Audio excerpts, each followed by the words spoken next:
नमस्कार बच्चों, स्वागत करते हैं आपका आज एक नई सीरीज में, जिसमें हम शुरुआत कर रहे हैं 12th CBSE board first term के एग्जामिनेशन के अकॉर्डिंग जो फर्स्ट टर्म के सिलेबस में जितने भी चैप्टर आ रहे हैं उनका एक क्विक रिवीजन सीरीज। इस रिवीजन सीरीज में आपको फर्स्ट चैप्टर से लेकर 7th चैप्टर तक जो आपके फर्स्ट टर्म के फिजिक्स के सिलेबस में हैं उनके जितने भी टॉपिक्स यहाँ पूछे जाएंगे या जितने भी क्वेश्चन जिस टाइप के यहाँ पर पूछे जा सकते हैं वो सारी की सारी हम वन शॉट में कवर करने वाले हैं। तो आज का जो वीडियो है वो है magnetic effect of electric current से रिलेटेड, क्योंकि इसकी डिमांड बच्चों की पहले से थी, मेरे पास जो बच्चे पढ़ रहे हैं। उसके अलावा जितनी भी जो भी आपके टॉपिक रह जाएंगे, पहला चैप्टर, दूसरा, तीसरा, उनके भी वीडियो में कवर करने वाला हूं। और यहां पर आपको जल्दी जल्दी कौन सा फॉर्मूला कैसे यूज करना है मैं आपको ये बात और बता दूंगा। जो फर्स्ट टर्म का एग्जामिनेशन है उसमें आपको पहले से ही पता है कि 45 क्वेश्चन आपको अटेम्प्ट करने हैं 55 में से। तो यहां पर टाइम आपका 90 मिनट का है, तो आप ये समझ लीजिए कि एक क्वेश्चन रहेगा आपका लगभग 0.78 या फिर 0.8 मार्क्स का। तो फिर इसमें आपसे बहुत बड़ी बड़ी बातें, बहुत बड़ा न्यूमेरिकल तो पूछा जाना नहीं है, ठीक है। और ऊपर से 45 क्वेश्चन करने के लिए आपको 90 मिनट मिल रहे हैं, तो एक क्वेश्चन के लिए आपको 2 मिनट मिले, और इन 2 मिनटों में आप बहुत बड़ा क्वेश्चन सॉल्व नहीं कर सकते। आधा से ज्यादा बच्चा टाइम पढ़ने में ही निकाल देता है क्वेश्चंस।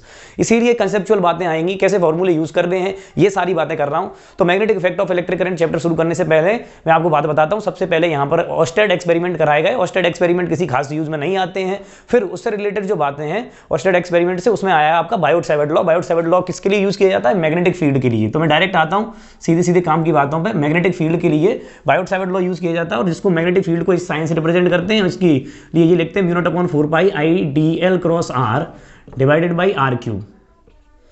ये बायोट-सावर्त लॉ में मैग्नेटिक फील्ड का एक्सप्रेशन है। और इसमें कैसे एक्सप्रेशन दिया जाता था मालूम है? यहाँ पे करंट अगर आई जा रहा है और ये पॉइंट P है जिसमें मैग्नेटिक फील्ड पूछा गया है किसी भी वायर में, और उसकी ये डिस्टेंस यहाँ से R दे रखी है, तब हमें ये फॉर्मूला अप्लाई करना है। और ये लंबाई DL, जो DL लंबाई कौन सी होती है? जिधर तार में करंट जा रहा है उधर की डायरेक्शन वाली लंबाई को DL लंबाई कहते हैं।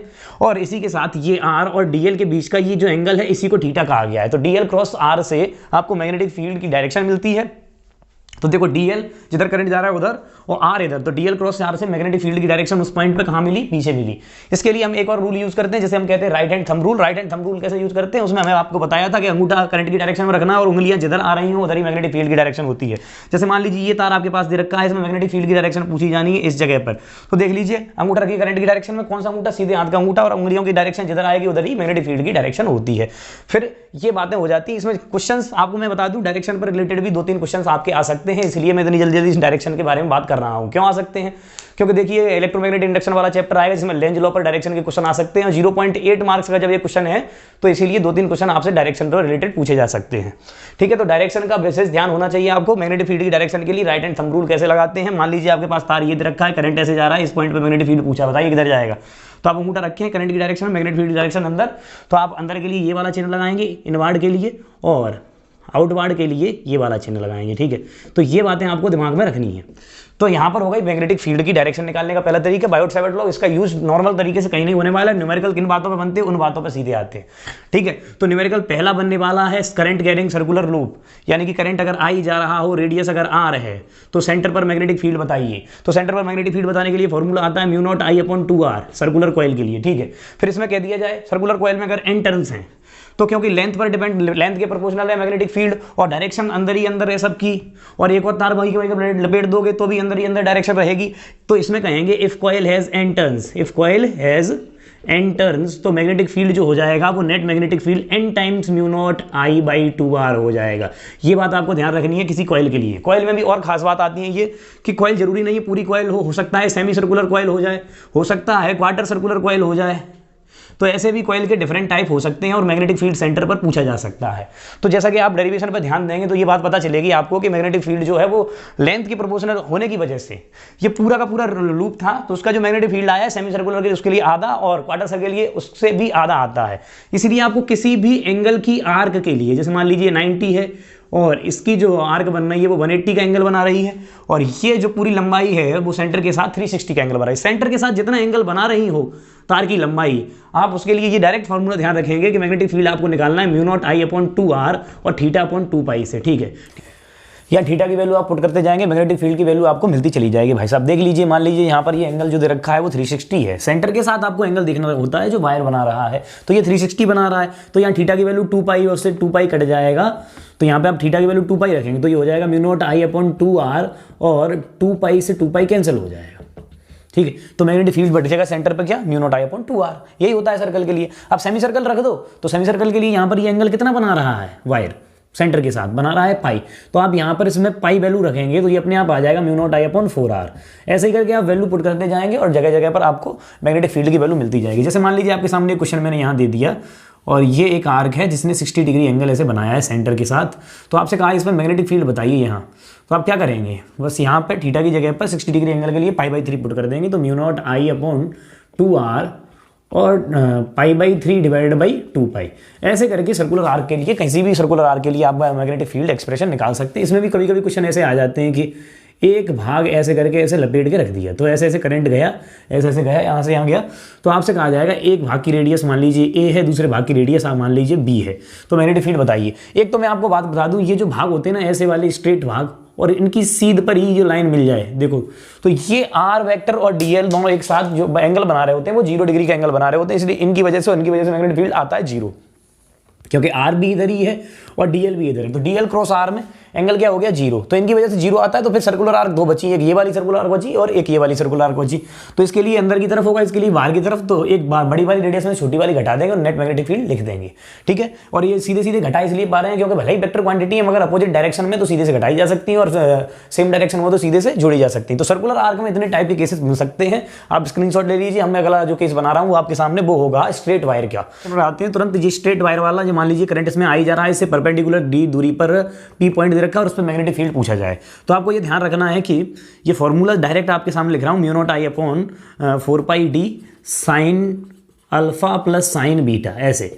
और यहां पर ये फॉर्मूला कैसे अप्लाई करना है, इधर वाला एंगल परपेंडिकुलर दूरी के साथ, ये एंगल अल्फा नाम दे दिया मैंने, और उल्टी डायरेक्शन में ये एंटी क्लॉकवाइज डायरेक्शन में इसका नाम दे दिया मैंने बीटा। तो दो एंगल आपको ध्यान रखनी है, एक तरफ क्लॉकवाइज डायरेक्शन में अल्फा, दूसरी तरफ एंटी क्लॉकवाइज डायरेक्शन में बीटा। ये किसके साथ एंगल है, जो वायर में करंट जा रहा है ना उसके दोनों एंड पॉइंट के साथ P पॉइंट जो दे रखा है उसकी परपेंडिकुलर दूरी ने जो एंड में ये एंगल बनाए हैं वही अल्फा बीटा है।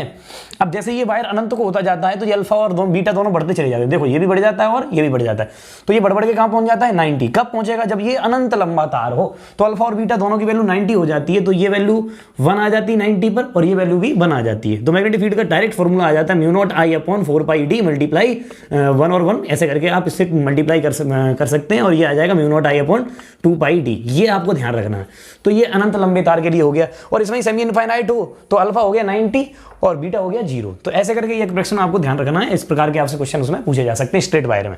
हो सकता है क्वेश्चन में ऐसे मिला दिए जाए, स्ट्रेट वायर भी मिला दिए जाए, सर्कुलर आर्क भी मिला दिए जाए, ऐसे प्रकार के क्वेश्चन बन जाए। तो बस ध्यान रखना है कि कैसे कैसे दोनों का एक्सप्रेशन अब एक साथ इस्तेमाल किया जा सकता है। जैसे मान लीजिए एक आध क्वेश्चन में आपके सामने लिखे दे रहा हूँ, ऐसे करके आपको ये दे दिया और ये दे रखा है और यहाँ P पॉइंट में मैग्नेटिक फील्ड पूछा, इधर से करंट आई जा रहा है, इधर करंट आई रहा है, इधर से यहाँ चला गया, वापस अनंत से आया और अनंत को चला गया। तो आपको देखना है करंट यहाँ दो भागों में बंटने वाला, एक स्ट्रेट भाग है और एक ये स्ट्रेट भाग है और दो सर्कुलर भाग है।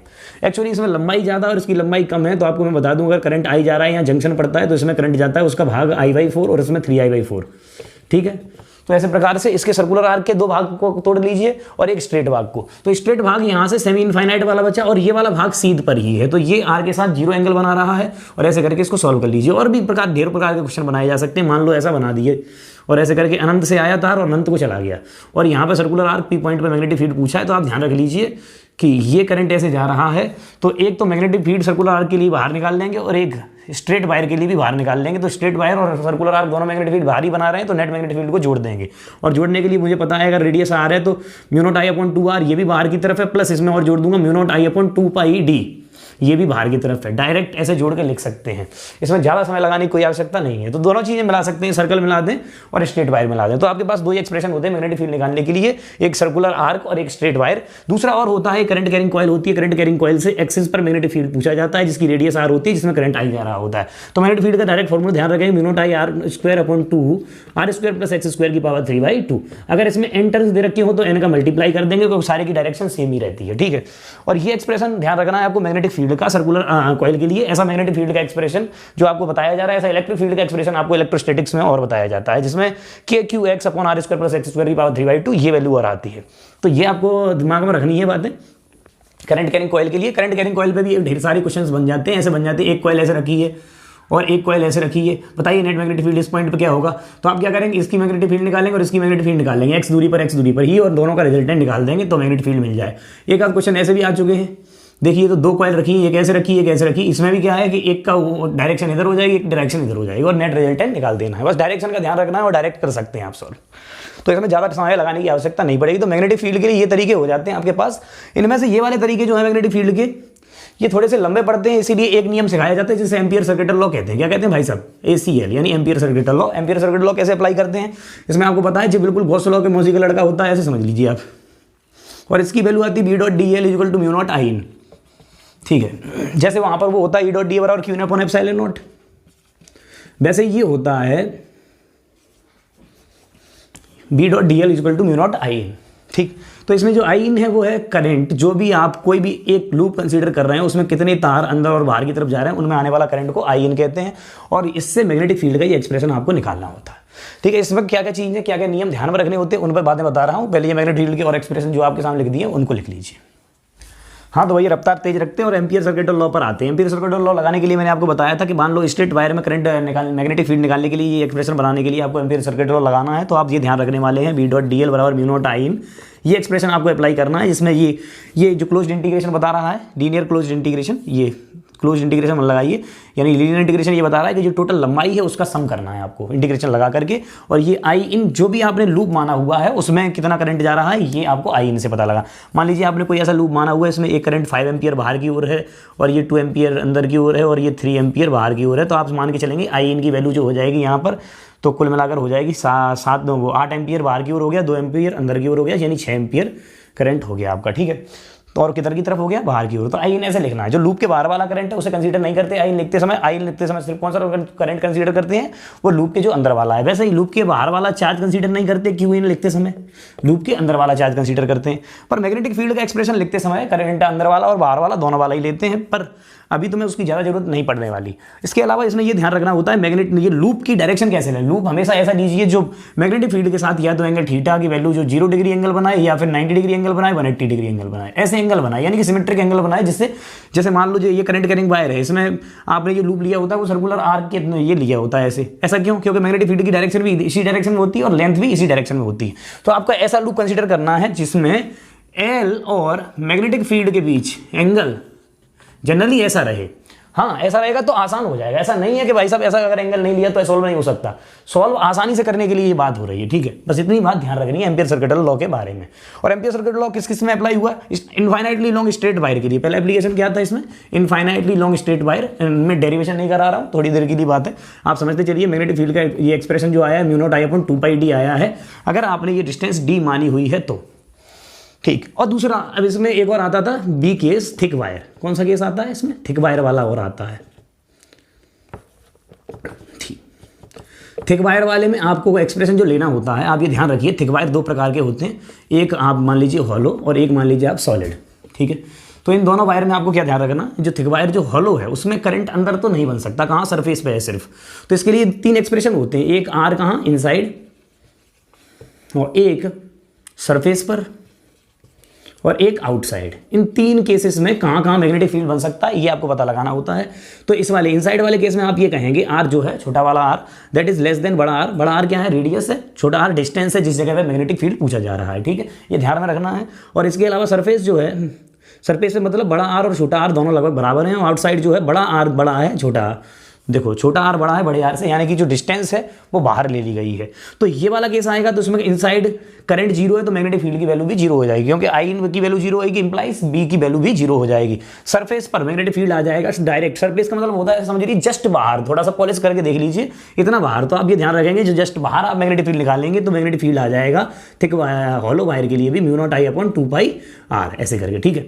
और दूसरा जो आउटसाइड है वो सीधा आ जाएगा μ0I/2π छोटा r। ये एक्सप्रेशन है। तो मतलब सरफेस तक आते आते वो 0 रहा, फिर वहां 2πr रहा, वो बड़ी वाली आर, फिर वो छोटी वाली आर, मतलब आर बढ़ती गई तो मैग्नेटिक फील्ड घटता गया। तो आप ये समझ लीजिए इसका ग्राफ आता है वो ऐसे आता है, सरफेस तक मतलब आते आते जो आर के बीच में और मैग्नेटिक फील्ड के बीच में अगर मैं ग्राफ बनाऊं तो आप यहाँ देख लीजिए, सरफेस तक आओ, बड़ी आर तक, तब तक तो मैग्नेटिक फील्ड 0 है, तो बड़ी आर पे आगे एकदम से बढ़ता है, फिर घटता है, वो भी 1/r टाइम्स घटता है, यानी कि रेक्टेंगुलर हाइपरबोला टाइप ग्राफ आता है, ये ध्यान रखना है आपको हॉलो के लिए। फिर आते हैं हम सॉलिड पे, किस पे? सॉलिड पे। सॉलिड में ध्यान देखिए, तो फिर से 3 केस बनते हैं सॉलिड में। सॉलिड में कौन कौन से 3 केस बनना है? एक इनसाइड और एक सरफेस पर और एक बाहर। मैग्नेटिक फील्ड के लिए 3 केस बनना है, ठीक है। तो जो सरफेस के इनसाइड है उसमें मैग्नेटिक फील्ड का जो एक्सप्रेशन आएगा वो आएगा μ0I डिवाइडेड बाई 2πr², ऐसे करके। क्योंकि करंट जो होता है वो अंदर की साइड में होता है। इस बार इसमें करंट की कैसे वैल्यू मानते हैं, डेरिवेशन पे बिल्कुल भी नहीं जा रहे हैं, मैं आपको समय पहले से ही कह चुका हूं, मुझे बहुत समय कम मिल रहा है और उस कम समय में मैं ये कोशिश करूंगा कम से कम समय में आपको सारी की सारी चीजें रिवाइज करवा पाऊं। और मैंने ये चौथा चैप्टर सबसे पहले इसलिए उठाया हुआ है क्योंकि सबसे ज्यादा जो सैंपल पेपर सीबीएसई ने भी रिलीज किए हैं उन सब में सबसे ज्यादा क्वेश्चन इस चौथे चैप्टर में से ही रहे। सबसे ज्यादा कंटेंट इसी चैप्टर का है, इसलिए सबसे ज्यादा समय इसमें लगता है रिविजन में। मैं चाहता हूं कि जल्दी से जल्दी आपका ये क्विक खत्म होता चला जाए। तो ठीक है, इनसाइड के लिए ये केस आता है। सरफेस के लिए जो आता है इसमें आपके पास वो ये केस आता है μ0I/2πr। इसके अलावा जो आउटसाइड, ये सरफेस पर है, ये इनसाइड है, ये आउटसाइड है। आउटसाइड के लिए आता है magnetic field μ0I divided by 2πr। तो ये 3 केस हो गए आपके पास, इनसाइड, सरफेस और आउटसाइड। तो तीनों के लिए पहले मैग्नेटिक फील्ड जो है वो देखो आर बढ़ने के साथ साथ बढ़ता है, फिर वो मैक्सिमम पर पहुंचता है। और मैक्सिमम पर क्यों पहुंच रहा है? क्योंकि आर की वैल्यू अब जिससे बाहर निकलोगे तो ये वाला आर इस आर से बड़ा ही होता जाएगा। तो जैसे ही आर बड़ा होगा मैग्नेटिक फील्ड घटता जाएगा। तो पहले वो मैग्नेटिक फील्ड बढ़ रहा है क्योंकि आर जो है मल्टीप्लाई में है, फिर आर कहाँ पहुंच गई? डिवाइड में। तो पहले वो स्ट्रेट लाइन के तौर पर बढ़ता है क्योंकि मल्टीप्लाई में है, फिर वो 1/टाइम्स है, तो फिर वो मैक्सिमम पर पहुंचा सरफेस पर, फिर वो घटता है। तो ये आपको मैग्नेटिक फील्ड और आर के बीच में ये ग्राफ भी ध्यान रखना है। तो ऐसा एक्सप्रेशन हो गया आपका एम्पियर सर्किटल लॉ के लिए। एम्पियर सर्किटल लॉ 2 जगह और हम अप्लाई करते हैं। एक जगह अप्लाई करते हैं जिसे कहते हैं हम टोरॉइड, एक जगह कहते हैं जिसे कहते हैं सोलेनॉइड, ठीक है। तो दोनों चीजें और समझ लीजिए, सोलेनॉइड क्या होती है और टोरॉइड क्या होती है। इसके एक्सप्रेशन का स्क्रीनशॉट लेते जाइए, जल्दी जल्दी लिखते जाइए, फिर हम आगे बात करते हैं। हाँ, तो इसमें जानने वाली चीज़ है बच्चों सोलेनॉइड क्या होती है और मैग्नेटिक फील्ड की डायरेक्शन, कैसे कैसे मैग्नेटिक फील्ड आता है, ये बात आपको ध्यान में रखनी होती है सोलेनॉइड के लिए। आपको कुछ जरूरी चीज़ें मैं आपको बता दे रहा हूँ सोलेनॉइड के बारे में। सोलेनॉइड जो है उसमें हम कुछ करंट कैरिंग कॉइल को बहुत टाइटली बाउंड करते हैं, जिससे कि मैग्नेटिक फील्ड की जो वैल्यू होती है वो कांस्टेंट होती हुई चली जाती है। एक कॉइल के लिए मैग्नेटिक फील्ड लाइन्स अगर मैं आपसे बनवाऊँ, ये 10वीं क्लास में आपसे बनवाई जाती थी, तो वो ऐसे आती थी, देखिए बच्चों। और ऐसे ही इसके साथ बगल बगल में ऐसे करके कॉइल्स में अगर मिलाता जा रहा हूँ और पास पास लाता जा रहा हूँ, तो मैग्नेटिक फील्ड जो है ये देखो ऊपर को उठ रहा है। और ये देखिए आप ध्यान से सुनिए, तो ऐसे करके ये मैग्नेटिक फील्ड इसमें डाउनवर्ड आ जाता है और ऐसे ऊपर को उठता है, ऐसे करके निकल रहा है ना। तो आप ये देखिए, एक तरफ से ऊपर उठता है, एक तरफ से डाउन जाता है, तो ये बाहर की तरफ नहीं मैग्नेटिक फील्ड पहुंच पाता और नेट मैग्नेटिक फील्ड कांस्टेंट हो जाता है। ऐसे ही यहाँ पर, ठीक है। तो यहाँ पर ये मैग्नेटिक फील्ड बाहर वाला कांस्टेंट हो जाता है, कैंसिल कर देता है एक दूसरे को। और जब और ज्यादा पास लाते जाते हैं तो जब जो तिरछीपन आ रहा है इसमें, ये थोड़े से अपने आप सीधे होते चले जाते हैं। जब ज्यादा पास लाते हैं तो मैग्नेटिक फील्ड लाइन्स लगभग ऐसी होने लगती है, तो टाइटली बाउंड कर देते हैं इसको। टाइटली बाउंड का मतलब समझ लीजिए, जो आपके पास जैसे आपने देखा होगा पंखा, कूलर, उसमें तार भरा हुआ होता है, उसमें तार जो भरा हुआ होता है उसमें थोड़ी सी पतली सी लेमिनेशन होती है, थोड़ी सी पॉलिथीन सी होती है, वो पता नहीं चलता, हमें जो लगता है तार खुला हुआ तार है एकदम से, पर ऐसा वो नहीं होता। उसमें पतली सी लेमिनेशन होती है और बिल्कुल चिपके हुए तार होते हैं, वरना तो वो एक सिलेंडर ही बन जाए। इसीलिए उसको कहते हैं टाइटली बाउंड सोलेनॉइड, ठीक है। तो magnetic field tightly bound solenoid के लिए कांस्टेंट होता है और सिर्फ किधर होता है? अंदर की तरफ। ये खास बात है, क्योंकि बाहर की तरफ मैग्नेटिक फील्ड लाइंस आ ही नहीं पाती और ये एक दूसरे को कैंसिल कर देती। दूसरी खास बात ये है कि इसकी जो लंबाई है वो as compare to its radius बहुत ज्यादा होती है, यानी कि रेडियस पतली है और लंबाई खूब ज्यादा है। इसलिए हम इसे मान लेते हैं कि आइडियल केसेस में, एक तो पहली बात तो ये टाइटली बाउंड मान लेंगे आइडियल केस में, बिल्कुल चिपके मतलब ऐसे करके ये टर्न्स है बहुत चिपके हैं पास पास। और दूसरी बात ये मानते हैं कि लेंथ जो है वो रेडियस के कंपैरिजन में काफी ज्यादा है। और ये बात सारी की सारी बातें मान करके एक बात और ध्यान रखते हैं, छोटा वाला एन होता है, उसे कहते हैं number of turns per unit length. छोटे वाले एन की value number of turns per unit length, मतलब 1 मीटर में कितने टर्न्स, ये बात होती है। इसका मतलब जैसे मान लीजिए आपसे कहा गया 50 सेंटीमीटर की लंबी एक सोलेनॉइड थी और उसमें 400 टर्न थे, तो number of turn per unit length कितने होंगे? मतलब 1 मीटर में जितने टर्न्स होंगे उसे कहते हैं number of turn per unit length. तो भाई साहब 400 टर्न आपके पास 50 सेंटीमीटर की सोलेनॉइड में थे, तो फिर 100 सेंटीमीटर की में तो 1 मीटर आएगा, तो कितने हो जाएंगे? 800 टन। तो 800 हो गई एन की वैल्यू। ऐसे आपको एन की वैल्यू ध्यान रखनी है, क्वेश्चन में आपसे जल्दी जल्दी में पूछी जा सकती है। जैसे मैंने ये एक्सप्रेशन आपके सामने माला L is greater than R, तो इसमें ये कहा जाता है कि जो मैग्नेटिक फील्ड है वो एकदम से जो होता है कांस्टेंट होता है और अनंत पे जाके एकदम से घट जाता है। बाद बाकी पूरी की पूरी लंबाई में ये कांस्टेंट होता है, चाहे लेफ्ट में आ जाओ चाहे राइट में आ जाओ, मैग्नेटिक फील्ड आर के साथ ऐसे वेरी करता है, कांस्टेंट रहता है, अनंत में जाके एकदम से खत्म होता है। ठीक, अनंत में जाके मतलब ये लंबी सोलेनॉइड है तो रेडियस के रिस्पेक्ट में वो लंबाई अनंत है। अनंत तो दुनिया में कोई चीज होती नहीं। अब ये बोर्ड है वो अनंत क्यों, अगर कब हो सकता है अनंत, अगर मैं इसको पास से देखूं तो ये अनंत है, अगर दूर से देखूं तो बड़ा छोटा सा, और दूर से देखूं तो ऐसे, तो ये अनंत का मतलब है एक रिलेटिव टर्म है। तो आपको ये ध्यान रखना है। और मैग्नेटिक फील्ड के लिए जो एम्पियर सर्किट लगा कर सोलेनॉइड से जो मैग्नेटिक फील्ड आता है वो आता है म्यू नॉट एन आई। क्या आता है, mu naught N I. N का मतलब क्या होता है, number of turn per unit length, और म्यू नॉट परमिबिलिटी, और आई जो करंट इसमें सोलेनॉइड में बह रहा है। ऐसे करके आपको एक्सप्रेशन ये ध्यान में रखना है। ठीक है भाई साहब। चलिए इसका एक और भाग होता है जिसे टोरॉइड कहते हैं। क्या कहते हैं, टोरॉइड। मतलब टोरॉइड समझ लीजिए ऐसे एंडलेस सोलेनॉइड, सोलेनॉइड को वहीं का वहीं लगा के भर दिया जाता है। इसको क्यों पढ़ाया जा रहा है स्पेशली, इसलिए क्योंकि पंखे जितनी भी प्रकार की मोटर है उनमें जो मैग्नेटिक फील्ड लगता है उसके लिए टोरॉइड का इस्तेमाल करते हैं। टोरॉइड का भी मैग्नेटिक फील्ड जो आता है वो इतना ही आता है, म्यू नॉट एन आई। अब इसमें एन आई की एन की वैल्यू कैसे निकालते हैं, मान लो टोटल लंबाई इसकी 2 पाई आ रही तो है, और टोटल टर्न अगर एन है तो यहाँ से total number of turns per unit length आ जाते हैं। टोटल टर्न को टोटल लंबाई से भाग देके total number of turns per unit length मिल जाते हैं। ठीक है, तो ये एक्सप्रेशन आपके रहे एम्पियर सर्किट लॉ कैसे कैसे कहाँ कहाँ अप्लाई होता है, ये बात आपको दिमाग में रखने की जरूरत है भाई साहब। इसके बाद आते हैं force on moving charge. Force on moving charge, तो जब हम मूविंग चार्ज पर फोर्स निकालते हैं बच्चों, तो एक्सप्रेशन फोर्स का सीधा सीधा ये आता है क्यू वी क्रॉस बी। ठीक है, V क्रॉस बी, जैसे B जिधर की तरफ मैग्नेटिक फील्ड की डायरेक्शन है, V जिधर की तरफ चार्ज पार्टिकल को दौड़ाया गया, तो उसमें जब चार्ज पार्टिकल को मैग्नेटिक फील्ड में दौड़ाया जाता है तो उस पर एक फोर्स लगता है। जैसे मान लीजिए मैग्नेटिक फील्ड ऐसे दे रखा है, ठीक है, इनसाइड अंदर की तरफ ऐसे मैग्नेटिक फील्ड दे रखा, और एक चार्ज पार्टिकल आपने लिया और इसको ऐसे करके फेंक दिया, V वेलोसिटी इसको दे दी, तो आप देखेंगे V इधर है, B अंदर है, तो V क्रॉस B से इसका फोर्स ऐसे ऊपर की तरफ लगता है। अगर मैं बहुत धीरे धीरे आपको एक एक स्टेप को आपको समझाने की कोशिश करूं तो आप ये देखेंगे कि जैसे ये चार्ज पार्टिकल ऐसे गया तो V इधर B अंदर, तो फोर्स इस पर ऊपर लगा, तो ऊपर लगने से ये ऊपर को हुआ, तो जब ऊपर को हुआ तो चार्ज पार्टिकल इधर जा रहा है और मैग्नेटिक फील्ड अंदर है, तो फोर्स किधर लगने लगा, अब की बार इधर, तो चार्ज पार्टिकल इधर घूमा, अब इधर घूमने से क्या हुआ, फोर्स इधर लगा, तो फोर्स हमेशा ऐसे ही लग रहा रहता है और चार्ज पार्टिकल ऐसे करके सर्कुलर मोशन करने लगता है। ठीक, तो ये बात आपको दिमाग में रखनी है। सर्कुलर मोशन करता है चार्ज पार्टिकल, तो सर्कुलर मोशन करते समय उसकी रेडियस पूछी जाती है, और रेडियस जो आती है वो आती है ऐसे बैलेंस कर देते हैं। हमें मालूम है कि इस पे जो काइनेटिक एनर्जी है वो कंजर्व रहने वाली, सर्कुलर मोशन हो रहा है, क्योंकि जो भी आपने फोर्स दिया है उसमें सिर्फ वेलोसिटी नहीं बदल रही, स्पीड नहीं बदल रही, वेलोसिटी बदल रही, उसकी डायरेक्शन लगातार बदल रही है।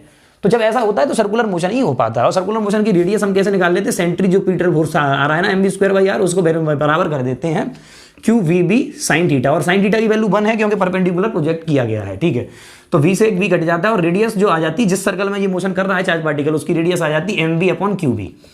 ठीक है, mv क्या चीज है बच्चों, मोमेंटम है, इसीलिए एक फॉर्मूला आपको और पढ़ाया जाता है p²/2m, that is called kinetic energy. तो फिर मोमेंटम को √2m के भी लिख सकते हैं, तो फिर रेडियस का एक और फॉर्मूला आ जाता है √2m के डिवाइडेड बाई qb। ठीक है, रेडियस का दूसरा फॉर्मूला आ जाता है, क्योंकि काइनेटिक एनर्जी कांस्टेंट है, तो जो भी चार्ज पार्टिकल को एक्सेलरेशन या वोल्टेज दे रहे हैं तो हम ऐसे कहते हैं वर्क एनर्जी थ्योरम के द्वारा work done equal to change in kinetic energy. तो वर्क डन क्या होता है, Q delta V is equal to kinetic energy. तो काइनेटिक एनर्जी को Q डेल्टा V भी लिखा जा सकता है, और रेडियस का फॉर्मूला उसी टर्म में ऐसे भी लिख लिया जाता है, R is equal to 2m Q delta V का √ डिवाइडेड बाई QB। तो रेडियस जो सर्कल में आ रही है, कौन से सर्कल के लिए, जो जब चार्ज पार्टिकल को मैग्नेटिक फील्ड में फेंक रहे हैं, तो उसके लिए आपको ये 3 प्रकार के फॉर्मूले लगाने की जरूरत पड़ सकती है। जो भी जहां जहां जैसे जैसे सुटेबल लगे आप वो वाला फॉर्मूला अप्लाई कर सकते हैं। कैसे कैसे क्वेश्चन आते हैं, ऐसे आएगा, एक अल्फा पार्टिकल और एक इलेक्ट्रॉन को, दोनों को मान लीजिए सेम वेलोसिटी से मैग्नेटिक फील्ड में सेम काइनेटिक एनर्जी देके छोड़ा या सेम वेलोसिटी से फेंका। जब सेम वेलोसिटी फेंका ये फॉर्मूला लगाइए, सेम काइनेटिक एनर्जी से फेंका ये फॉर्मूला लगाइए। और ऐसे भी कह दिया जाता है accelerated through same potential difference then calculate the radius of the charge particles. तो आपको इनमें से कोई भी फॉर्मूला, एक सुटेबल फॉर्मूला अप्लाई करना है।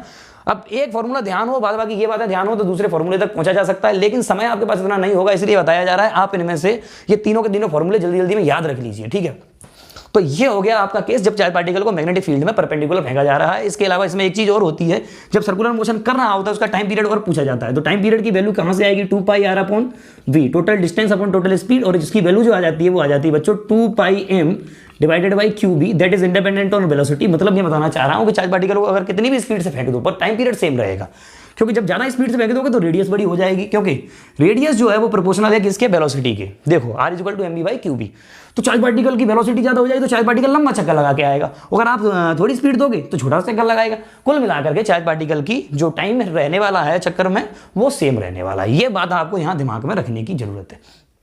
स्क्रीनशॉट ले लीजिए। अब मैं अगली बातों पर इसमें आ रहा हूँ। तो फिर जब चार्ज पार्टिकल को परपेंडिकुलर ना फेंका जाए, परपेंडिकुलर के अलावा किसी भी और एंगल पे फेंक दिया जाता है, मान लीजिए तो बच्चों मान लीजिए चार्ज पार्टिकल को परपेंडिकुलर नहीं फेंका जाता, परपेंडिकुलर के अलावा किसी और एंगल पे फेंक दिया जाता है। मान लीजिए जैसे कि ये मैग्नेटिक फील्ड ऐसे दे रखा है आपके पास, मान लीजिए ये बी मैग्नेटिक फील्ड ये है, और चार्ज पार्टिकल को परपेंडिकुलर नहीं फेंका गया, ऐसे फेंक दिया गया वी किसी एंगल थीटा पर। तो इस वेलोसिटी के दो कंपोनेंट होंगे, एक वी कॉस थीटा और एक वी साइन थीटा। ठीक है भाई साहब, तो वी कॉस थीटा वाला कंपोनेंट, इसमें कोई फोर्स नहीं लगा रहा। आपको मालूम है कि फोर्स का फॉर्मूला जो है वो है Q V B sine theta या क्यू वी क्रॉस बी, है कि नहीं। तो वी कॉस थीटा और बी के बीच एंगल ही जीरो है, तो वी बी के बीच साइन थीटा की वैल्यू जीरो आ जाएगी, तो फोर्स वी कॉस थीटा पर कोई नहीं लगेगा, सिर्फ और सिर्फ किस पे लगेगा, वी साइन थीटा पर। तो इसी कारण वी साइन थीटा इसे गोल गोल घुमाएगा और वी कॉस थीटा जो है उस पर कोई फोर्स नहीं लग रहा, तो वो आगे की तरफ खींचेगा और पाथ जो है घूमता भी जाएगा, आगे की तरफ बढ़ता भी जाएगा। एक भाग इसको घुमा रहा है, एक भाग आगे खींच रहा है, और ये पाथ बन के तैयार हो जाएगा। इस पाथ को कहते हैं हेलिक्स। क्या कहते हैं इसको, हेलिक्स कहते हैं भाई साहब। ठीक है, तो इसकी वैल्यू जो आ रही है फोर्स की, वो किसकी वजह से आ रही है, वी साइन थीटा की वजह से। तो रेडियस का फॉर्मूला भी जो आता है वो सिर्फ वी साइन थीटा की वजह से ही आता है। और आप हमेशा ही रेडियस का फॉर्मूला तो ऐसे ध्यान रखें, जो रेडियस है वो ऐसे है एम वी परपेंडिकुलर, क्योंकि परपेंडिकुलर कंपोनेंट ही घुमाता है, तो R is equal to M B perpendicular divided by Q B. बाद बाकी तीनों जो फॉर्मूले थे काइनेटिक एनर्जी के टर्म में और पोटेंशियल डिफरेंस के टर्म में, इस चीज में से लिख लें, और उसमें कौन सा कंपोनेंट रखें, सिर्फ वी साइन थीटा वाला या वी परपेंडिकुलर वाला कंपोनेंट ही आपको रखना है बच्चों। ठीक है, इसके अलावा आपसे ये पूछा जाए इस पिच की लंबाई क्या होगी, तो लेंथ ऑफ पिच कैसे निकाल सकते हैं, क्योंकि मालूम है आप जितने टाइम में ये पार्टिकल घूमेगा उतने टाइम में आगे भी जाएगा, तो आगे जाने में और घूमने में लगा समय बराबर है। और आपको मालूम है समय जो लगता है वो लगता है 2 pi m divided by Q B. ठीक है, तो 2 pi m divided by Q B, ये तो हो गया टाइम पीरियड, क्योंकि वो वेलोसिटी से इंडिपेंडेंट है, चाहे वी साइन थीटा हो चाहे वी हो वेलोसिटी, उससे कोई फर्क पड़ने वाला उसको नहीं है। तो आप नीचे कहेंगे ये पिच की लंबाई जो आएगी वो लंबाई कैसे निकालेंगे, आपको मालूम है कौन खींच रहा है आगे, यू कॉस थीटा और टाइम पीरियड, इससे कहते हैं लेंथ ऑफ पिच। ऐसे करके आप पिच की लंबाई निकाल सकते हैं। ठीक है, तो ये हेलिकल पाथ पे और ज्यादा डिटेल में नहीं जा रहा है लॉरेंज वोरेंज फोर्स के ऊपर। लॉरेंज फोर्स भी इसमें आता है। एक चीज और आती है कि जब मैग्नेटिक फील्ड और इलेक्ट्रिक फील्ड दोनों दे रखे हों, तो आप ऐसे ध्यान रखेंगे कि जो फोर्स होता है, एक हो गया इलेक्ट्रोस्टैटिक फोर्स प्लस एक हो गया मैग्नेटिक फोर्स, दोनों फोर्स जो कंबाइंड लग रहे हैं इसे लॉरेंज के नाम से भी हम पढ़ते हैं। ठीक है, अब काम की बात है, इसमें समझते हैं कि ऐसे मान लो मैग्नेटिक फील्ड यहां पे ऐसे करके दे रखा है, और आपने क्या किया, एक करंट कैरिंग वायर लिया और करंट कैरिंग वायर इस मैग्नेटिक फील्ड में रख दिया। तो आपको मालूम है कि करंट कैरिंग वायर पे भी फोर्स लगने वाला है, क्योंकि इसमें चार्ज पार्टिकल दौड़ रहे हैं, चार्ज पार्टिकल दौड़ रहे हैं ऐसे और मैग्नेटिक फील्ड ऐसे, तो चार्ज पार्टिकल परपेंडिकुलर दौड़ रहे हैं और परपेंडिकुलर दौड़ने वाले चार्ज पार्टिकलों पर एक फोर्स अपने आप लगता है, और वो कौन सा फोर्स है, मैग्नेटिक फोर्स। देखिए तो V क्रॉस B, चार्ज पार्टिकलों में फोर्स इधर लग गया कि नहीं लग गया, इधर लग गया कि नहीं, V क्रॉस B। ठीक है, तो चार्ज पार्टिकलों पे इधर की तरफ अपने आप एक फोर्स लगता जा रहा होगा। चार्ज पार्टिकल दौड़ कितनी स्पीड से रहे हैं इसमें, तभी तो करंट दौड़ रहा है, वो ड्रिफ्ट वेलोसिटी से दौड़ रहे हैं। ये हम पहले से पढ़ चुके हैं, करंट कैरिंग वायर में जो चार्ज पार्टिकल्स दौड़ते हैं उनकी स्पीड को हम कहते हैं ड्रिफ्ट स्पीड, या फिर उनकी वेलोसिटी को ड्रिफ्ट वेलोसिटी कहते हैं। और इसको मिला जुला करके जो करंट का, जो मैग्नेटिक फोर्स का एक्सप्रेशन इस करंट कैरिंग वायर पे आता है, वो आता है IL क्रॉस B। हाँ, इसे ना ध्यान रख के आप ऐसे ध्यान रख सकते हैं, bill sine theta, this is the force on a current carrying wire placed in a magnetic field. और यहां पर L जो है वो तार की लंबाई है, करंट जो I जा रहा है और मैग्नेटिक फील्ड जिस B में रखा हुआ है उससे इसमें ये फोर्स निकल के आ सकता है। एक बात और ध्यान में रखनी है बच्चों, वो ये कि मान लो जैसे करंट कैरिंग वायर आपने किसी भी और शेप का ऐसे रख दिया, जैसे मान लो ये रख दिया आपने मैग्नेटिक फील्ड में, ठीक है, और ये सेमी सर्कुलर रूप ले दिया और ये डायमीटर हो गया उसका 2r। ठीक, तो आप ये ध्यान रखेंगे कि इसकी जो लंबाई है वो कितनी हो गई बच्चों, πr।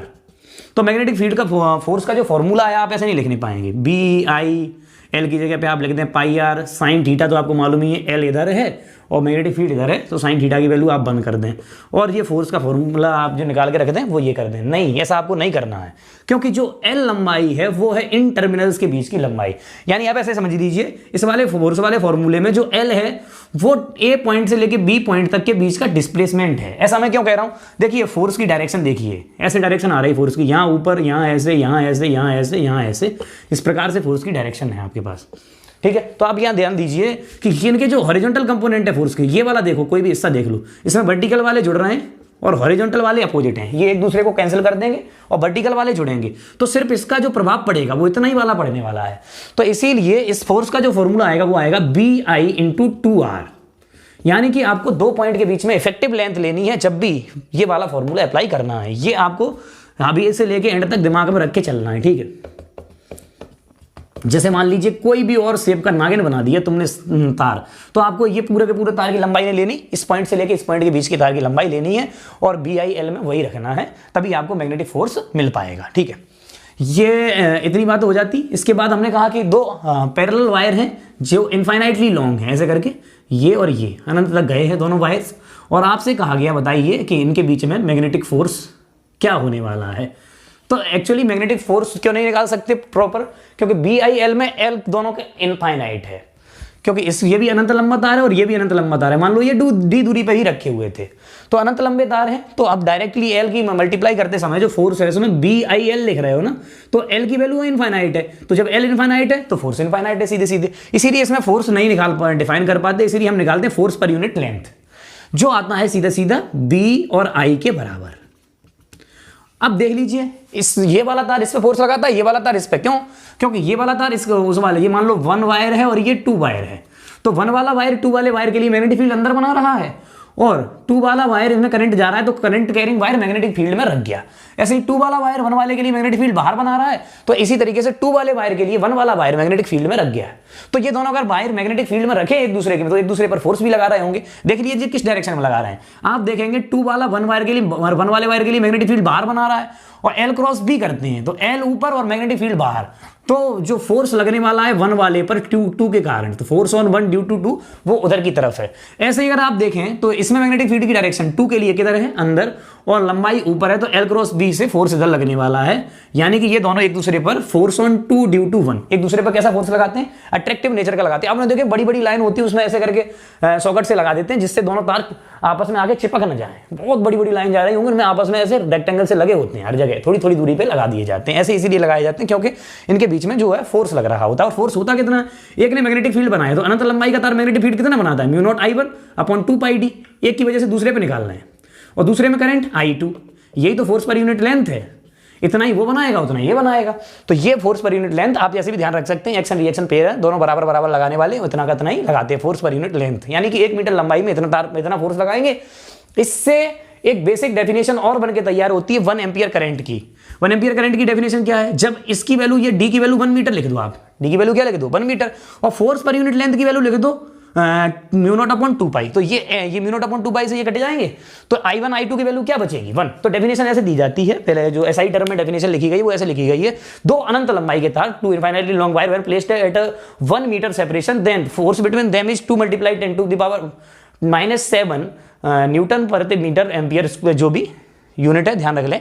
तो इतना जब फोर्स लगता है न्यूटन प्रति metre, sorry force per unit length है, तो 2 × 10⁻⁷ न्यूटन प्रति मीटर जब फोर्स इनमें लग जाए, 1 मीटर दूर रखे हों 2 तार अनंत लंबाई के, तब जो करंट जा रहा होगा वो 1 एम्पियर करंट होगा। ऐसे समझ लीजिए, इसकी वैल्यू अगर आप लिख दें 2 × 10⁻⁷, तो इससे ये आगे वाला 2 × 10⁻⁷ कट जाएगा, ये कट जाएगा, तो यहां पे I1 I2 बचा, और D की वैल्यू तो 1 हो ही चुकी है, तो देखो ये कट गया, I1 I2 की प्रोडक्ट कितना आ गया बच्चों, 1 आ गया। तो इसमें ऐसे ही कहा जाता है दोनों तारों में 1 एम्पियर करंट जा रहा होगा, वो तब जाएगा जब फोर्स पर यूनिट लेंथ जो आ जाए वो आ जाए 2 × 10⁻⁷, क्योंकि म्यू नॉट अपॉन 2 पाई की वैल्यू कितनी होती है, 2 × 10⁻⁷ होती है। तो इस प्रकार से आप अनंत लंबाई के तार कैसे रखें, इनमें और ढेर सारे न्यूमेरिकल बनाए जा सकते हैं। मान लो एक तार नीचे रख दिया, एक ग्राउंड पर रखा है, बताइए इसमें कितना करंट और कैसे रखा जाए कि ये टिका रहे, नीचे न टपके। ऐसे प्रकार के भी क्वेश्चन इसमें बनते हैं, और क्या क्या बनता है वो भी आपको बता रहा हूं। पहले इसका एक स्क्रीनशॉट लेके रखिए, जल्दी जल्दी आप सॉल्व करते रहिए। आ जाइए भाई साहब, चलिए देखो अगला आपको टॉपिक बता रहे हैं। मान लो मैग्नेटिक फील्ड में एक करंट कैरिंग कोई भी लूप रखा हुआ है, ठीक है, हाँ यहाँ पर ध्यान देना हर एक बात पे। जैसे मान लो ये रेक्टेंगुलर रूप रख दिया, इसमें करंट जा रहा है I ऐसे करके चलता हुआ चला जा रहा है, ABCD कोई भी करंट कैरिंग लूप। मैं आपको एक बात और बता दूं, कोई भी करंट कैरिंग कैसा भी क्लोज्ड लूप हो, मैग्नेटिक फील्ड में रखा हुआ हो, कोई भी कैसा भी करंट कैरिंग लूप, जैसे मान लीजिए ये सर्कल है, ये ट्राइंगल है, कुछ भी रखा हुआ है, उस पर लगने वाला नेट फोर्स 0 ही है, वो करंट भले ही जा रहा हो। क्यों? क्योंकि देखिए जैसे इसमें करंट जा रहा है I, और जैसे ये देखिए ध्यान से, इसमें I करंट ऐसे चला गया, तो आप देखेंगे इस पे फोर्स जो लगेगा L क्रॉस B से ऊपर, इस पे इधर, इस पे नीचे, इस पे इधर, तो ये फोर्स एक दूसरे को सब मिला के कैंसिल आउट कर देंगे। जैसे इसका इधर हो जाएगा, इसका इधर, इसका इधर, ये भी सारे एक दूसरे को कैंसिल आउट कर देंगे, इसका ऊपर, इसका इधर, इसका इधर, इसका इधर। देखें इसमें देखते हैं, तो L क्रॉस B से फोर्स इधर, इसका फोर्स इधर, इसका फोर्स इधर, इसका फोर्स नीचे, तो ये सारे के सारे फोर्स एक दूसरे को कर देते हैं कैंसिल आउट। तो आप ये भी बात ध्यान रख सकते हैं, force on a current carrying loop is always 0 placed in a magnetic field. तो ये बात इसलिए ध्यान में रखवाई जा रही, हो सकता है एक आध क्वेश्चन आपको डायरेक्ट इसे टिक करने को मिल जाए, ठीक है, क्योंकि समय आपको कम रहता है किसी भी छोटे मोटे कंपटीशन के लिए, तो आप डायरेक्ट ये टिक कर सकते हैं, force on an current carrying loop is always zero when it is placed in a magnetic field. तो इस पर लगने वाला फोर्स जीरो है। लेकिन जब हम इसको थोड़ा सा अपने एक्सटर्नल ताकत से घुमा देते हैं, और घुमा देने पर ये क्या होता है, फोर्स भले ही अभी भी जीरो है पर उसका लाइन ऑफ एक्शन बदल जाता है। जैसे मान लो ये रॉड है, यहाँ पर ये बंधी हुई है, अभी इस पे अभी आप देखेंगे तो इस पर जो फोर्स लग रहा है वो जीरो लग रहा है दोनों तरफ से। तो ये रॉड कहीं घूमेगी? नहीं घूमेगी। आप जितना मान लो इधर से एफ लगाइए, एफ इधर से लगाइए, तो ये कहीं रॉड नहीं घूमेगी। मगर आप क्या करें, इस पे एक फोर्स इधर लगा दें, एक फोर्स इधर लगा दें, तो अभी भी आप देखेंगे कि अभी भी फोर्स तो जीरो ही है, नेट फोर्स तो रॉड पे जीरो ही है, एक नीचे एक ऊपर है, पर ये क्या है, अब की बार घूम जाएगी, क्योंकि फोर्स का लाइन ऑफ एक्शन अलग है, इसमें लाइन ऑफ एक्शन सेम है। ये आपको रोटेशनल मोशन में, रिजिड बॉडी डायनेमिक्स में आपको ढंग से बताया जाता है। तो इसमें क्या होता है, जैसे ही आप इसको थोड़ा सा घुमा देते हैं तो एक का फोर्स की डायरेक्शन इधर आ जाती है, एक की फोर्स की डायरेक्शन इधर आ जाती है, तो इसमें नेट फोर्स तो जीरो ही रहता है अभी भी, लेकिन नेट टॉर्क आ जाता है, और टॉर्क की वैल्यू जो आती है वो डायरेक्ट आपके सामने लिख रहा हूं, वो आ जाती है m क्रॉस b। अब ये कहोगे m कहां से आ गया ये नया, ठीक है, तो आपको ये बात आपको समझाई दे रहा हूं, m क्या होता है पहले। तो m को कहते हैं मैग्नेटिक मूवमेंट, हमको कहते हैं मैग्नेटिक मूवमेंट। जैसे डाइपोल मूवमेंट होता है Q इंटू डी, यानी कि कोई भी चार्ज और उस चार्ज के बीच में सेपरेशन, दो चार्ज और चार्ज के बीच में सेपरेशन, वैसे ही कोई करंट कैरिंग लूप और उसका एरिया, इसे कहते हैं मैग्नेटिक मूवमेंट। एक तरह का मैग्नेटिक मूवमेंट हम आपको बार मैग्नेट के लिए और समझाते हैं, जब यहां पे एक तरफ नॉर्थ पोल ले लेते हैं, एक तरफ साउथ पोल, तो इसकी जो लेंथ ले लेते हैं ये, और इसमें ले लेते हैं इनकी पोल स्ट्रेंथ प्लस m और माइनस m, तो इसको भी कहते हैं मैग्नेटिक मूवमेंट को। जो पोल स्ट्रेंथ है इनकी उसको m से मल्टीप्लाई कर देते हैं l का, तो ये भी मैग्नेटिक मूवमेंट है। और मैग्नेटिक मूवमेंट का आपका ये फॉर्मूला एक और है, I इंटू ए।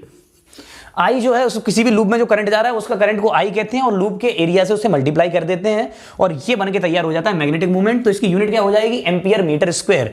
और इसकी डायरेक्शन किधर है, ये भी वेक्टर क्वांटिटी है, क्योंकि एरिया वेक्टर क्वांटिटी है तो मैग्नेटिक मूवमेंट भी वेक्टर क्वांटिटी है। तो मैग्नेटिक मूवमेंट के दो एक्सप्रेशन हो गए, एक आई ए हो जाता है, एक एम इंटू एल। इसको 5वें चैप्टर में ज्यादा यूज पड़ता है, यहाँ पे छोटे चैप्टर में जो मूविंग चार्ज एंड मैग्नेटिज्म है उसका ज्यादा यूज इसमें नहीं है। तो आप देखिए इसकी डायरेक्शन कैसे निकालते हैं मैग्नेटिक मूवमेंट की। जो करंट कैरिंग कॉइल है, अब पैसे देखो, मैंने जब गॉस लॉ बताया तो आपको बताया था कि एरिया वेक्टर की डायरेक्शन आप अपने मन से चुन सकते हैं। ओपन सरफेस हो तो किधर चुन सकते हैं, चाहे आप इधर चुन लीजिए चाहे इधर चुन लीजिए, और कोई भी क्लोज सरफेस हो तो हमेशा बाहर की ओर चुन लीजिए, ये कहा था। पर इसमें आजादी में नहीं दे रहा हूं आपको, ओपन सरफेस में आपको भले ही आजादी थी, लेकिन देखो इसमें मैग्नेटिक फील्ड किधर आ रहा है, अंदर आ रहा है। तो मैग्नेटिक मूवमेंट लिखते समय आपको हमेशा उंगलियों की डायरेक्शन देखनी है, उंगलियां जिधर घूम रही, अंगूठा जिसके परपेंडिकुलर होगा उधर ही मैग्नेटिक मूवमेंट की डायरेक्शन होगी। मान लीजिए ये करंट कैरिंग कॉइल है, इसमें करंट ऐसे जा रहा है ऐसे, तो मैग्नेटिक मूवमेंट की डायरेक्शन आप ऐसे लिखेंगे, करंट कैरिंग कॉइल की तरफ उंगलियां घुमाएंगे, अंगूठा जिधर आ जाएगा उधर ही मैग्नेटिक मूवमेंट की डायरेक्शन होगी। तो जब आपके पास आजादी थी, आजादी में भी तो इधर ही लिखना चाहिए ना जिधर मैग्नेटिक फील्ड की डायरेक्शन असली में हो। इसीलिए आपको आजादी के साथ साथ यहाँ पे एक बाउंडेशन बना दी जाती है कि आपको हमेशा क्या करना है, कल the right finger of right hand along the direction of current and the direction of thumb will give you the direction of magnetic movement. ये बात आपको दिमाग में रख के चलो भाई साहब, ठीक है। तो अब इसमें मैग्नेटिक जो फॉर्मूला टॉर्क का जो बनाया वो कैसे बनाया, m क्रॉस b। तो ये इसका मतलब क्या है, ये एम बी साइन थीटा, ठीक है। तो इसमें m क्या है, आई ए, तो टॉर्क का फॉर्मूला होता है आई ए बी साइन थीटा। और अगर टॉर्क इस वाली कॉइल में टर्न्स n दे रखे हैं, अगर इसमें टर्न्स n दे रखे हैं तो इसमें फोर्स भी लग रहा होगा, वो भी n टाइम्स हो जाएगा मैग्नेटिक फील्ड जो तो फोर्स अगर n टाइम हो रहा है तो इसमें नेट टॉर्क भी n टाइम होके ये हो जाता है ऐसे n का मल्टीप्लाई इसमें, तो ऐसे लिख देते हैं बीना, सीधे सीधे आप इसे बीना नाम से ध्यान रख सकते हैं, बीना मल्टीप्लाई थीटा। और ज़्यादातर ये लूप जो होते हैं वो परपेंडिकुलर रखे होते हैं, इसलिए साइन थीटा की वैल्यू बन रखते हैं, और टॉर्क का जो फॉर्मूला बना रहता है वो बना रहता है बीना।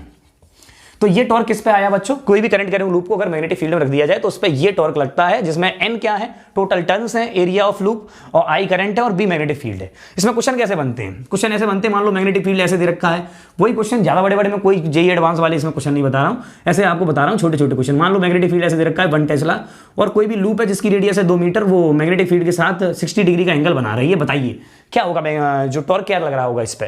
तो आपको ध्यान रखना है, साइन थीटा साइन 60 की वैल्यू आप रख दीजिए, वो रख दीजिए √3/2, और एरिया निकाल लीजिए πr², और देख लीजिए करंट कितना जा रहा है I, और फिर साइन थीटा √3/2 और मैग्नेटिक फील्ड का मल्टीप्लाई कर दीजिए और आपको टॉर्क मिल जाएगा। ऐसे आप टॉर्क वॉर्क का एक्सप्रेशन निकाल सकते हैं। अब टॉर्क का इस्तेमाल कहाँ होता है, जिस डिवाइस में होता है उसे कहते हैं मूविंग कॉइल गैल्वेनोमीटर। उसको एक बार ढंग से समझ लीजिए, फिर हम आगे की बात इसमें करते हैं। पहले इसकी स्क्रीनशॉट लेकर रख लीजिए। हाँ, तो मूविंग कॉइल गैल्वेनोमीटर समझते हैं। मूविंग कॉइल गैल्वेनोमीटर जो बनाया जाता है उसमें ऐसे दो मैग्नेटिक फील्ड के बीच में एक सिलेंड्रिकल रॉड ली जाती है, उस पर तार को ऐसे वाउंड कर दिया जाता है, एक तरफ ऐसे सुई लगा दी जाती है, एक स्केल लगा दी जाती है, जिससे हम इसमें डिफ्लेक्शन नापते हैं। और ये काम किस पे करता है, यहाँ पे एक स्प्रिंग लगा दी जाती है, स्प्रिंग क्या करती है, रिस्टोरिंग का काम। जैसे ही हम करंट भाते हैं तो ये मैग्नेटिक फील्ड के अंदर लूप जो है परपेंडिकुलर रख गया, तो टॉर्क लगता है, तो उसके कारण ये घूमता है, तो घूमने से ये सुई भी घूमती है, सुई घूमती, तो इसमें जो है यहाँ पे स्केल लगा रखी है, तो जो घूमेगा तो वैसे ही इसकी स्केल बढ़ेगी, जितना करंट बढ़ाओगे उतना टॉर्क बढ़ेगा, क्योंकि तुम्हें टॉर्क पता है बीना के बराबर है, किसके बराबर है, बीना, तो आई की वैल्यू बढ़ाओगे तो टॉर्क भी बढ़ेगा, और टॉर्क बढ़ेगा तो ये घूमेगा भी आगे, घूमता जाएगा, तो जितना ज्यादा करंट उतना ही ज्यादा डिफ्लेक्शन होगा, और तुम्हें पता चल जाएगा हाँ कितना ज्यादा करंट आ रहा है। ऐसे करके आप करंट मेजर कर सकते हैं, और ये जो है एन और एस दो परमानेंट मैग्नेट हैं। पर क्या होता है कि अगर लाइट चली गई तो ये वहीं की वहीं रह जाएगी ना सुई, इसीलिए इसमें एक स्प्रिंग और लगा दी है। स्प्रिंग ऐसे मान लीजिए आपके पास एक रॉड होती और ये मान लीजिए एक सरिया गड़ा हुआ है ऐसे, तो आप इसको ऐसे करके मोड़ दें तो क्या होता है, ये वापस मुड़ के वापस आता है कि नहीं आता। तो ऐसे ही ये स्प्रिंग है, इसको जब मुड़ती है तो ये वापस आती है, इसमें एक रिस्टोरिंग टॉर्क लगता है, और ये रिस्टोरिंग टॉर्क जो है वो प्रोपोर्शनल है थीटा के। जितना ज्यादा आप मोड़ेंगे उतना ही ज्यादा टॉर्क लगाना पड़ेगा तो पर इसमें जो मटेरियल, अब जैसे मान लीजिए आपके पास एक रॉड है प्लास्टिक की, तलैया मोड़ दी तो थोड़ा सा ही टॉर्क लगाना पड़ा, थोड़ा सा ही फोर्स लगाना पड़ा, और अगर एक बात बहुत मोटी लोहे की छड़ है तो इसका मतलब उसमें ज्यादा टॉर्क लगाना पड़ा। यानी कि जो टॉर्क है वो किस पे और डिपेंड कर रहा है, सी पर, यानी मटेरियल के कांस्टेंट पर, और इसे टॉर्सनल कांस्टेंट कहते हैं बच्चों। क्या कहते हैं, टॉर्सनल कांस्टेंट, ये दिमाग में रख के चलें आप, torsional constant T equal to C theta. और एक तरफ आगे वाला टॉर्क, ये माइनस का चिन्ह बताता है, ये रिस्टोरिंग टॉर्क है, माइनस का चिन्ह लगा के चलते हैं, tau is proportional to minus theta लिखते हैं जनरली, तो हम कहेंगे बीना बराबर सी थीटा, दोनों टॉर्क बराबर हो जाते हैं, तो यहां से जो करंट की वैल्यू आ जाती है वो आ जाती है C theta upon N B ए, और इसे कहते हैं गैल्वेनोमीटर कांस्टेंट। तो आई इज इक्वल टू के थीटा, वेयर के इज गैल्वेनोमीटर कांस्टेंट। ठीक है, अच्छा अब और क्या दिमाग में रखना है इसमें, ये जो है इसमें दो चीजें आती, एक आती करंट सेंसिटिविटी और एक वोल्टेज सेंसिटिविटी। करंट सेंसिटिविटी क्या है, आप ये थीटा अपॉन आई को एक तरफ ले आइए, इन सबको एक तरफ ले जाइए, यानी बी ए डिवाइडेड बाई सी, तो इसे कहते हैं करंट सेंसिटिविटी। क्योंकि जितना ज्यादा टॉर्सनल कांस्टेंट होगा, क्या मोड़ना उतना ही कठिन, और नंबर ऑफ टर्न जितने ज्यादा होंगे तो टॉर्क उतना ही ज्यादा लगेगा और मोड़ना भी उतना ही सरल। आप समझिए ये करंट सेंसिटिविटी का मतलब क्या है, कि जितना ज्यादा डिफ्लेक्शन हो उतनी सेंसिटिविटी ज्यादा, और जितना कम करंट पे हो जाए उतना और बड़ी है। मतलब एक बार आपने करंट बहाया 1 एम्पियर और ये तुरंत घूम गई ज्यादा, और एक बार आपने 15 एम्पियर बहा दिया तो जाके गर्दन जो ही नहीं हो रही, तो इसका मतलब कौन सा ज्यादा सेंसिटिविटी है, जो थोड़े से पे ही ज्यादा डिफ्लेक्शन दिखाए, यानी कि थीटा की वैल्यू तो ज्यादा और करंट की वैल्यू कम, उसे कहते हैं करंट सेंसिटिविटी। क्या कहते हैं उसे, करंट सेंसिटिविटी। तो करंट सेंसिटिविटी का बच्चों आते हैं अगली बात पे, जिसे कहते हैं वोल्टेज सेंसिटिविटी। वोल्टेज सेंसिटिविटी आप ऐसे समझ सकते हैं, V equal to I R आप लिख लीजिए। ठीक है, तो आप यहाँ पे जो आई है ना उसकी वैल्यू V अपॉन आर रख दीजिए, तो थीटा अपॉन आई की जगह पे आप जैसे V अपॉन आर रखेंगे तो V upon R is equal to N B A by C. ठीक है, क्यों ना हम इसको यहाँ से इधर भेज दें। ठीक है, तो इधर भेज देंगे तो थीटा बाई वी यही कहलाएगा असली वोल्टेज सेंसिटिविटी। इसको आप ऐसे समझ लीजिए कि जितना ज़्यादा एंगल बढ़ेगा उतनी ज़्यादा सेंसिटिविटी, और जितने कम वोल्टेज पे बढ़ेगा उतनी ज़्यादा वोल्टेज सेंसिटिविटी। पर करंट सेंसिटिविटी और वोल्टेज सेंसिटिविटी में थोड़ा सा अंतर है। आप ऐसा नहीं कह सकते कि जैसे ही करंट सेंसिटिविटी जो है वो प्रोपोर्शनल है वोल्टेज सेंसिटिविटी के, नहीं।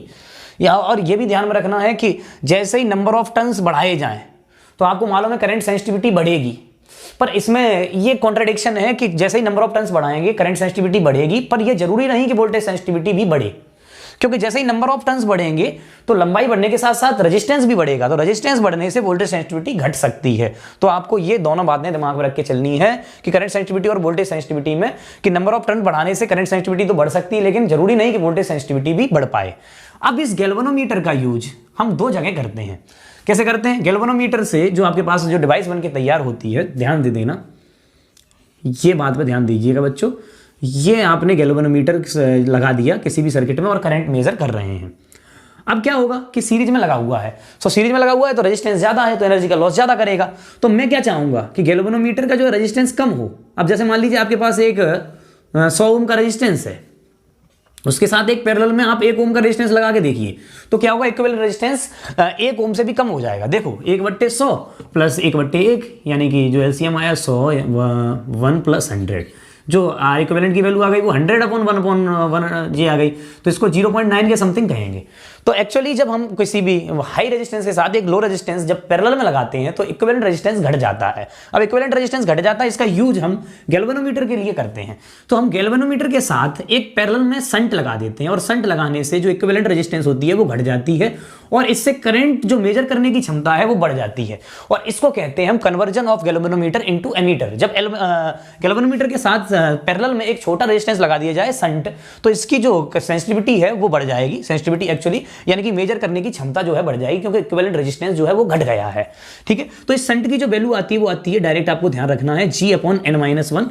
n का मतलब है कितने गुना बढ़ा।